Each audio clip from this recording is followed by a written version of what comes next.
listeners, the regular listeners, they obviously connect with us primarily talking about investing in commercial real estate and related financing. So it's a special treat to have you on today because you talk about a little bit of a different topic, which I think is very important, which is to make a property more appealing to tenants as well as to the surrounding communities. So why don't you give us a brief background about what you're doing and what 9.Arts is all about? Well, I'm happy to be here on the show because, in our world, art can sometimes be seen as, an afterthought or a luxury item. But I'm here to make the case today that art can enhance the value of your property, and smart developers should really harness that as a tool to increase the ROI for their assets and involve the local community and really maintain visibility for being a unique property. And while art might for some feel like something that is aloof or unachievable, it's actually a fantastic way to be a more approachable company, to show your humanity and to engage the local resources that are right there at your doorstep. So excited to be here today to talk more about what we do at 9.Arts. Our history as a firm, we began 11 years ago in the art consulting industry. We have grown to complete projects in 35 states, 4 different countries, and we've contributed $35 million to the creative economy since we began in 2009. So we work with over 10,000 artists. Most of those are based in the United States, and I'm happy to be here today to talk more about how art can impact the value of your real estate. Yeah, great introduction. That's really appreciated. John, sorry I interrupted you. Oh, no, I was just saying great. Yeah, so obviously from a investment perspective, everyone is looking at the numbers, right?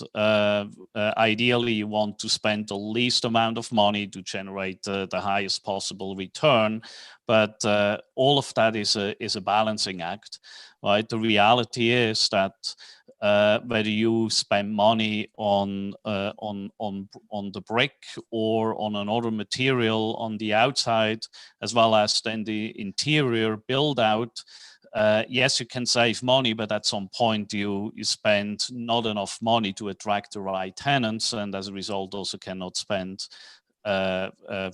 get the rents that you would expect. And I would say only art is a similar element that comes into play here. So maybe Martha, if you can give us a little bit of an idea what one should expect in terms of improvement from a rental perspective. Now, obviously, it's always very difficult when it comes to these type of items, similar to a color choice or a material choice. It's not a black and white where one can say, yes, that is increasing the ROI but by X percentage, but maybe you still can give us a little bit of a sense of what the value creation can be for in dollar terms for a landlord. Well, I'll talk first about value creation from a more holistic perspective, and then would like to give some more specific information on recent reports that have come out about dollar values tied to commercial real estate. That's great. So from a holistic perspective, I want to share the results from a survey done by the Americans for the Arts Council in 2018. They surveyed a large swath of the population in North America and found that the vast majority of Americans, 91% of Americans, believe that arts and culture facilities improve the quality of life. Additionally, 86% believe that the arts is important to local businesses and to the economy. So when you invest in the arts, you are investing in an American idea of creativity and entrepreneurialism and supporting an entire economy of creative work and creative business.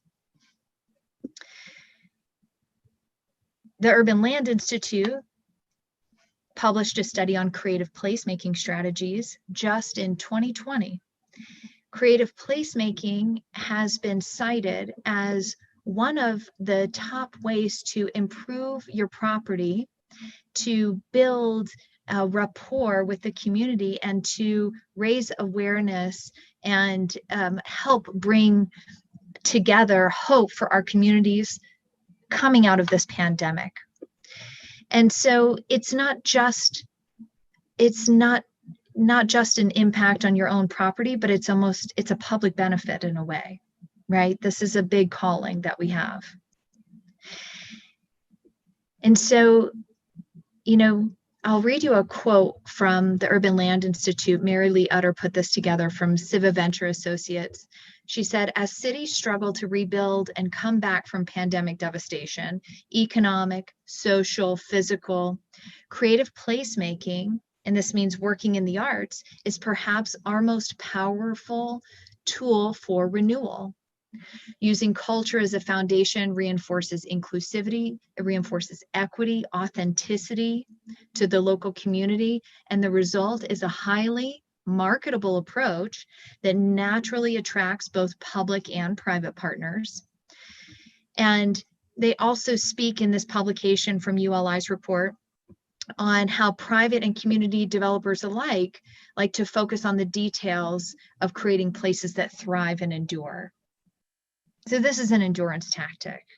Yeah, it's a very good point, right? And I think a lot of our listeners can appreciate that, particularly investors that have invested in some of the tougher locations, right? The reality is when you buy a property that tends to be run down and you make improvements to that property, very often you are at the forefront of not just improving that property and improving the tenant base there, but also once you have another landlord joining in with the neighboring properties where they really make an impact on the neighborhood and improve the neighborhood as a whole.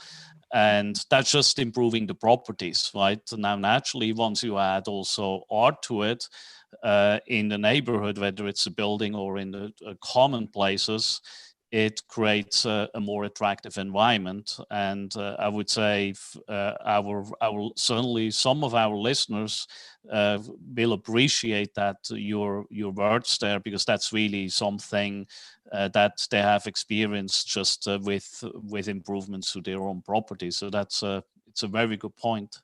And I'd add also, I think when we talk to investors, it's not uncommon for them to articulate, different strategies as to how they try to, generate a stickiness to their property, a connection, if you will. And I think that we'll probably find when we look back through this period, some of the more successful investors were folks that figured out a way to have their property connect on a personal level with their tenants and have some type of, a greater sense of community. I've talked to investors here in the last 6 months or so where, I think that folks that seem to have the capacity through their management system to have a personal connection, I think at times had better collections during a very, stressful period. And this is just another way to possibly be able to do that. And I'd be curious to kind of hear what Martha has to say as to how, different investors can approach that type of problem and create some solutions.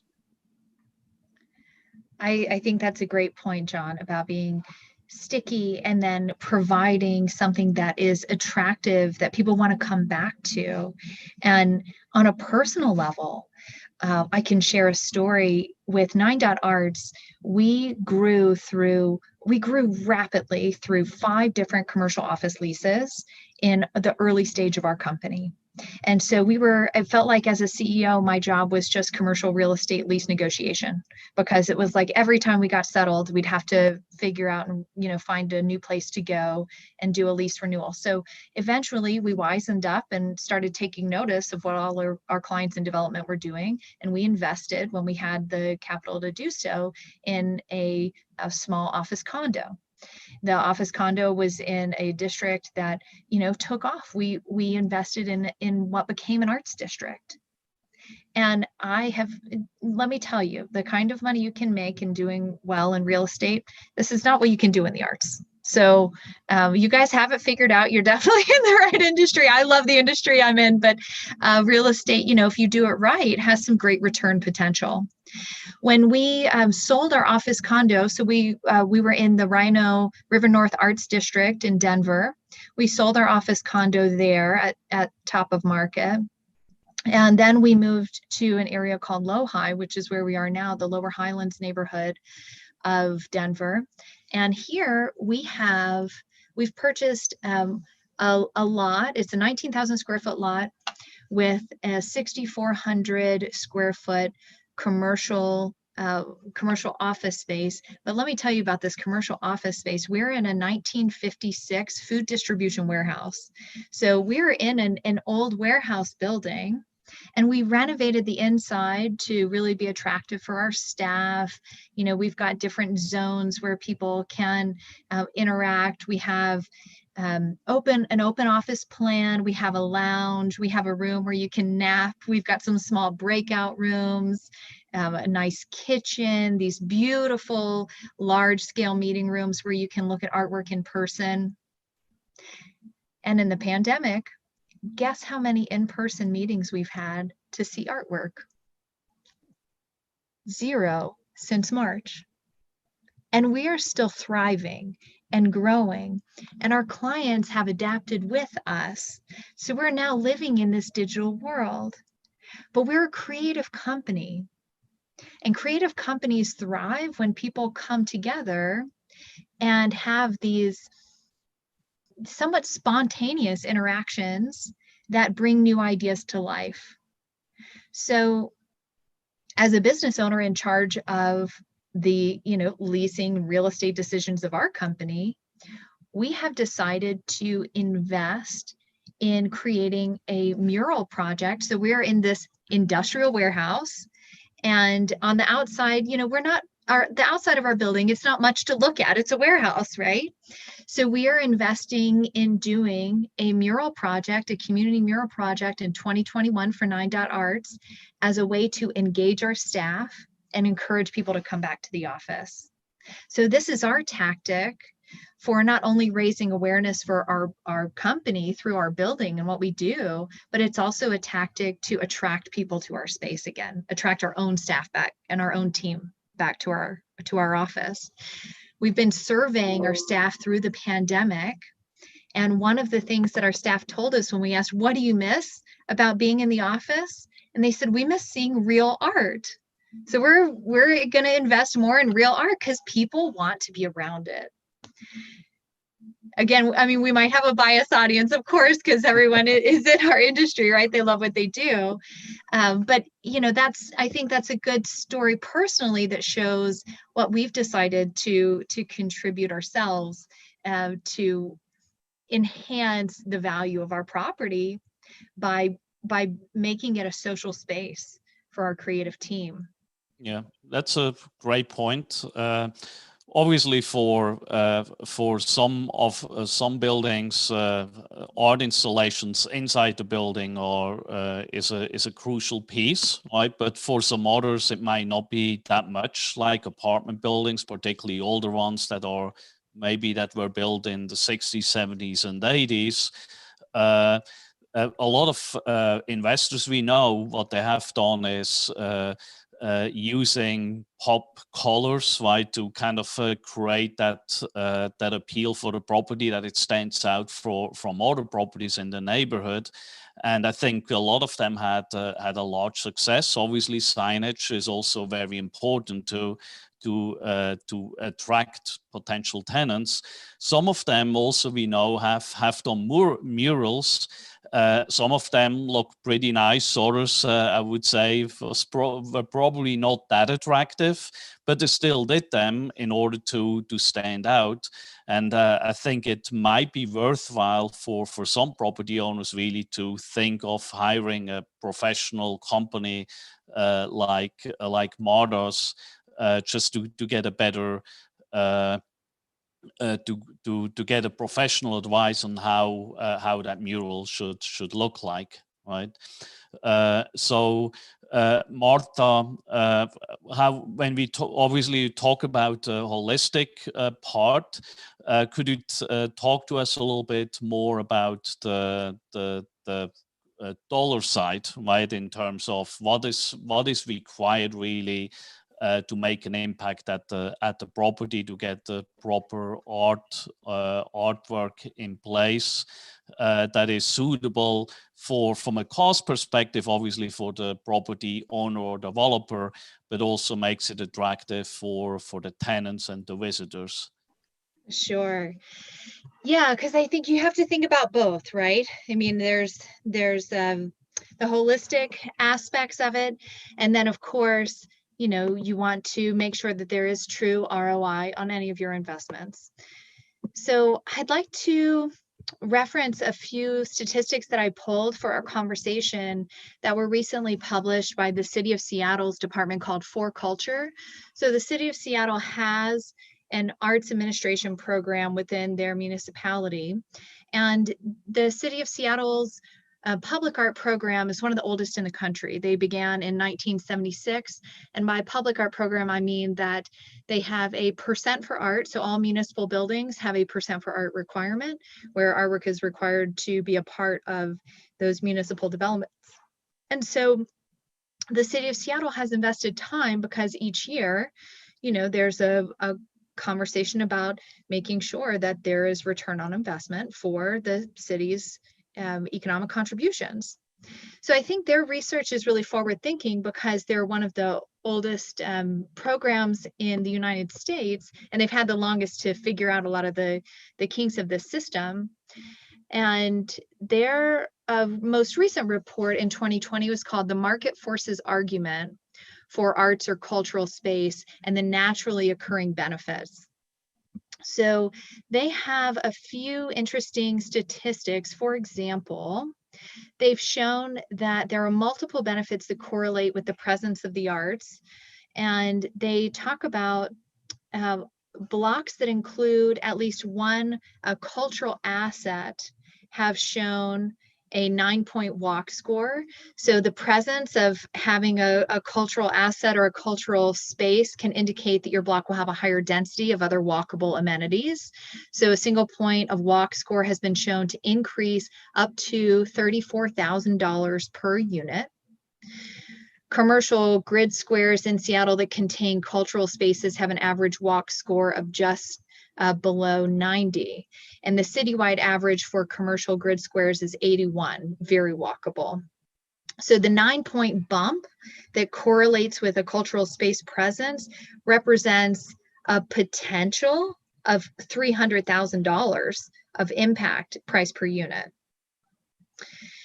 And then if you look at the asset overall, so asset valuation, both nationally and locally, the presence of arts and cultural spaces in neighborhoods correlates directly with a rise in property value. We know this. Yeah. And in many cases, researchers from the National Trust write the presence of arts or cultural spaces just strongly associated with steep increases in property value. And then they also talk about spaces being more photographed. So a block with arts or cultural spaces involved, we'll see about 3 times more photographs uploaded to social media sites like Instagram or Flickr as an equivalent block without the arts or without cultural assets. There are some additional notes that came through and benefits from New York City, but I think I'll just pause right there and see if any of that resonates with you. I'm curious what you think about those statistics. Yeah, I think that's extremely valuable, right?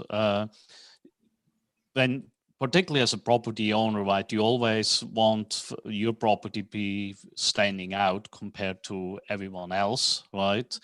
And because you are in a competition with neighboring properties and even other submarkets within the city, so unless you stand out, you just blend in. And once you blend in, how do you attract tenants and visitors, right? So I think that's exactly what is happening here, right? With these statistics, what they show is that through it's more attractive for people to visit, but also thanks to social media, even if you are an apartment building, if you have some attractive art, it's more likely that tenants take a picture in front of that art or just take a picture of the art and post it, which then draws the interest from other prospective tenants, right? It absolutely makes sense. Have you ever incorporated artwork on any of the properties that you've invested in? Yes, we personally have. I personally have. I've always had an interest in art, and we have done that. Probably not in a very consistent level, right? It's more through our interest in a particular artist where we have bought some artwork or have curated someone who does some work. Some of it, I would say, has worked well. Others probably were more kind of a haphazard approach to it. And I think that's really I would say, was the challenge for us, because we are not specialists in it, right? So similar to, we are specialists in financing, but as soon as we try to touch other areas, we think we know what we are doing, but we do not really fully understand the impact. So it only has worked, but I would say we probably would have been well advised to seek out professional advice before we just went out and did whatever we felt was the right thing to do.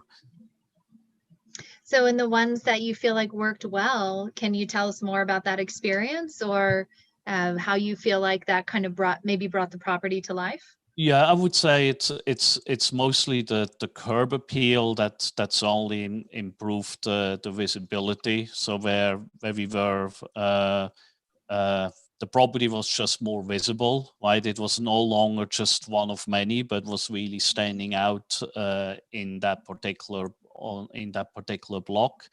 And I would say that was the main benefit, right? That people actually remembered that property without having to say the name, right? So that was the main benefit. Now, that's for where I'm personally was involved on the investing side, but also for a lot of our clients where we help with the financing. There are a number of examples where the impact of art installations, and particularly murals, have had a great impact, where suddenly a property was mentioned in the local newspaper, right? Because they had a mural there, but before that, property had a kind of a negative vibe to it, and it was mentioned on multiple occasions as a more of a problematic property in that market. And suddenly, with the improvements of the property overall, as well as the installation of a mural, now suddenly everyone talk positive about it, right? So for them also the impact was extremely positive. And I would say it's not really any reason for someone not to consider it, right? I would say it's everyone probably will agree, right, that it helps. The question is how much has someone to spend in order to achieve it, right? And I think that is something that you may also want to touch. What is something? What is a cost that one should expect in order to get kind of a basic art installation? And how much should one expect once you add a little bit, maybe more higher quality art, right? Obviously, there are different ranges of art as always, but if you could tell us a little bit what the ranges are and what the investor should expect. Sure. So I'll talk about price per square foot, and also in thinking about, you know, the cost for art and what you should invest. I think it's also important to think, what is the cost of not doing it, right? So if you have a property that has a reputation, right, and it's not well received, and you need to do something to kind of reverse, you know, save tearing it down and rebuilding or completely gutting. You know, art is actually in that instance an incredibly affordable option based on all of the potential things you can do. Your example of a mural on the exterior is such a great tool to completely revamp the image of a property, and to do it in, frankly, a cost-effective way, because what other material are you going to find that will bring as much value to a property than paint, right? I mean, you're paying for the labor and the creative concept and for paint. So this is a much more effective medium and much more effective material. And of course, there are going to be times where you need to reskin an entire project, but there are also times when a mural works really well.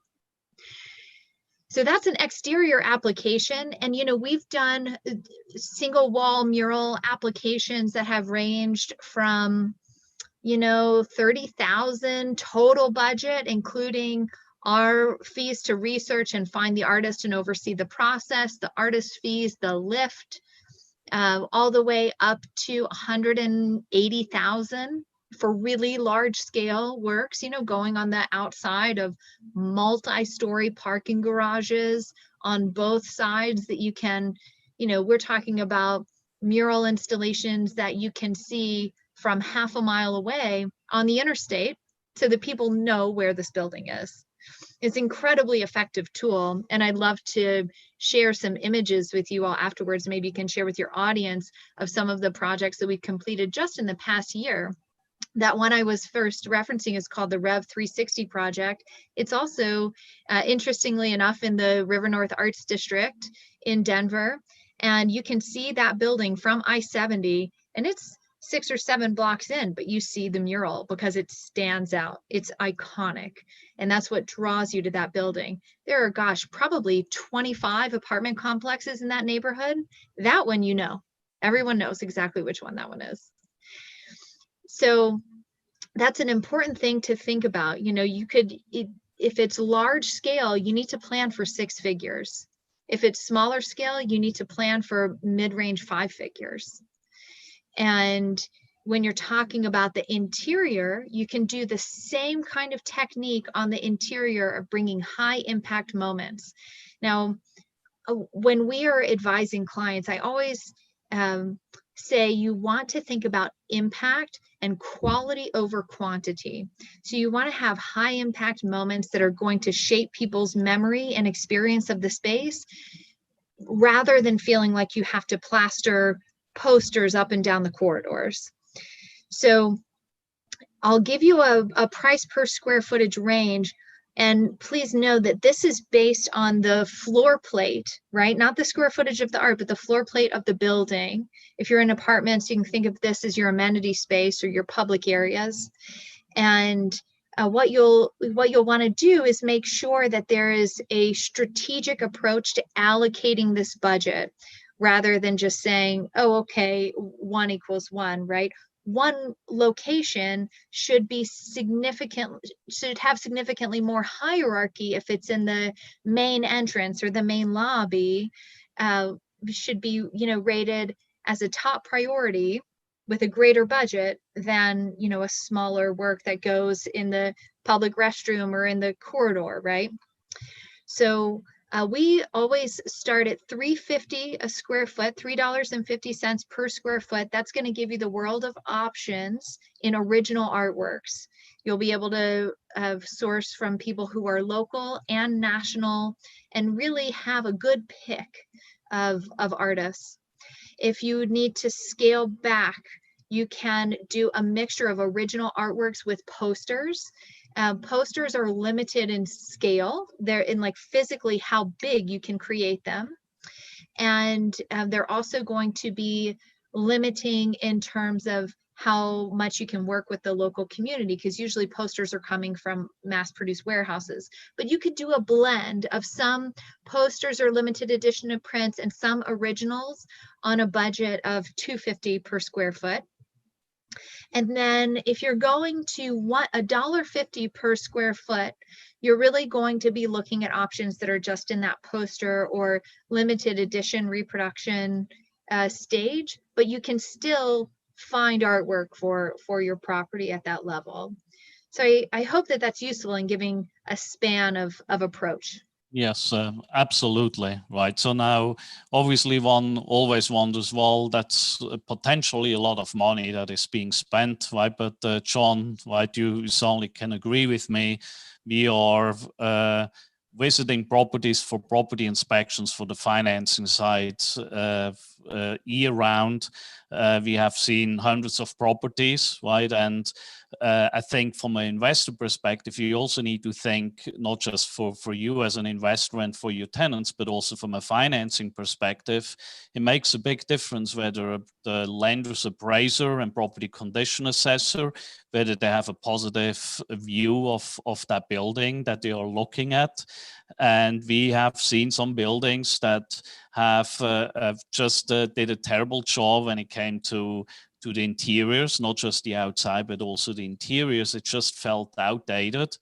And then some others that, even though they were 60s and 70s office buildings and apartment buildings, because they focused on really creating that wow effect in the lobby and all that, the impact on the appraiser and the property condition assessor were immediately positive, right? So I think that's another element there that is kind of important also to consider, that all the partners that are working with you, including one of the largest partner, which is the debt partner with the financing, that they have a positive impact of your property.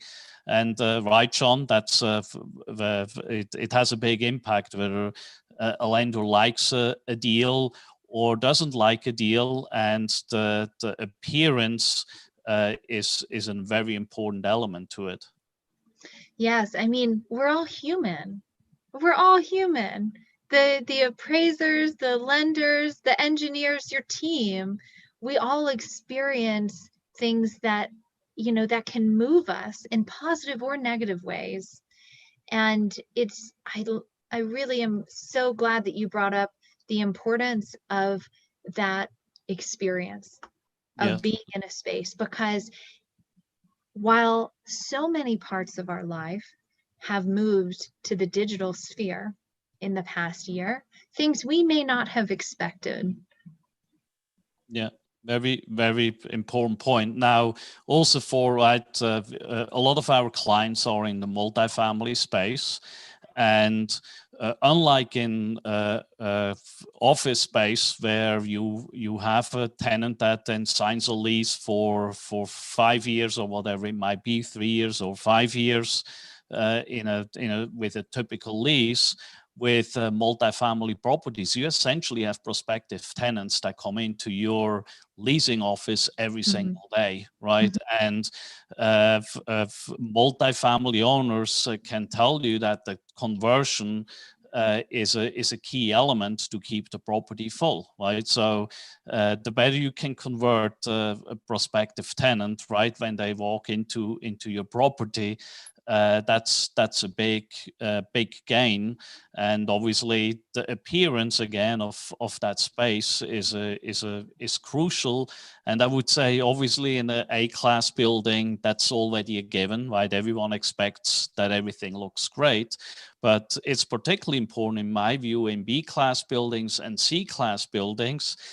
Yes, the C-class renter may not necessarily appreciate the art as much. However, they still get a positive vibe, right? And if they feel that the space looks nice and it's appealing, it's much more likely that they also trust you as a landlord to run the property, including their own apartment that they're renting without any issues, so that if there are maintenance issues that you're responding, right? So yes, you're giving value signals about the thoroughness of who you are as a developer and a property manager and a landlord, right? So what is it that you value? If you take care of the first impression, well, then surely you'll take care of all of my other needs as a tenant. Yes, yeah, absolutely, right. Took the words out of my mouth, or that I was waiting to jump in there, but I think that is the perceived value that a tenant has when they walk a property. You know, if, like you said, if you have that capacity for, you know, some level of wow, even if they weren't expecting it. So to Anton's point about the B and C level property, sometimes, you know, there may not be that expectation that they're going to have, you know, the capacity for what they're paying in rent to have a differentiated experience. You know, if it works out in the ROI for an investor to figure that out, you know, that has to put them in a different tier versus another run-of-the-mill property, you know, blocks around of, you know, 80s build, 90s build properties that may not have that differentiator. So where do I want to spend my money and put my family? Because these tenants at times can, you know, they're not there for a couple of years like you have in the A class, where it's a younger profile tenant that might be moving with jobs and eventually permanent housing later down the road. These are folks that might come into a property and think about, do I want to live here for the next 2, 3, or 4 years, possibly? You know, we have a lot of investors that have tenant profiles that just don't turn over if they have the right elements in place. And this is possibly another way to think about that. Well, and how do you build in an A-class building, right? In an A-class building, it's expected. You have to really show a commitment to culture and the arts and the finer things, right? That is an expectation of the audience you're appealing to. Now, B and C class properties, who in a B and C class property wouldn't love to live in an A class property, right? And so you want them to feel like there are touches of that. And I'm not sure if you all remember the statistics that came out about the New York subway in the 1990s. The New York subway in the 1990s had broken windows and graffiti, and it was dirty, and like all the bad things happened. So no one wanted to ride the subway. They cleaned up that subway, that C-class subway, made it look like an A-class subway, and crime went down. People behaved better, you know? I just wonder, what's the extent of the impact you can make when you start treating B and C class tenants like they're A class tenants, right? It could even be a behavioral shift. Yeah, very good point. Yeah. So Martha, you added a great value here, right? So it was a very unique discussion, right, compared to all the other investment and financing discussions we are usually having. And I'm sure our audience love to hear your take on art installations in commercial real estate. So how can people reach you, Martha? Oh, yes. So please check out our website. We're at 9.arts.com. It's all spelled out, NINEDOTARTS.com. Also, if you want to find me personally, I'm on LinkedIn and Instagram, but on my LinkedIn account, you'll find me Martha Weidmann, and my last name is spelled WEIDMANN, Martha Weidmann on LinkedIn, and 9.arts.com. And I hope to meet some of you and see you all there. Okay, that's great. So on your website, do you also have some of the installations that you mentioned? Is there a portfolio there? Yes, there is. In fact, on our website, you can actually go at the top banner. There's a page that shows projects by industry. So there's an industries page, and you can go see examples of projects that were created in the multifamily hospitality space. You can see project examples from the healthcare, corporate, mixed use, public art projects, master plan work that we've done. But definitely check out the multifamily residential for this audience. It'll give you a good sense of what's happening in other properties around the country and hopefully give you some inspiration of what you might be able to do with your work. Yeah, very good. Thanks Great. again, Martha. And to our audience, please reach out to Martha when you have a project, right? From my own experience, I would say you're well advised to talk to someone who does it on a daily basis, right? So you may think that you know what you're doing, but it's only worthwhile to have a concise a picture of that of what you're planning to do, and individual like Martha and her firm are perfect partners for that. Thanks again, Martha, for joining us. Thank you, Anton. Thank you, Yeah. John. Thank you. Thank you.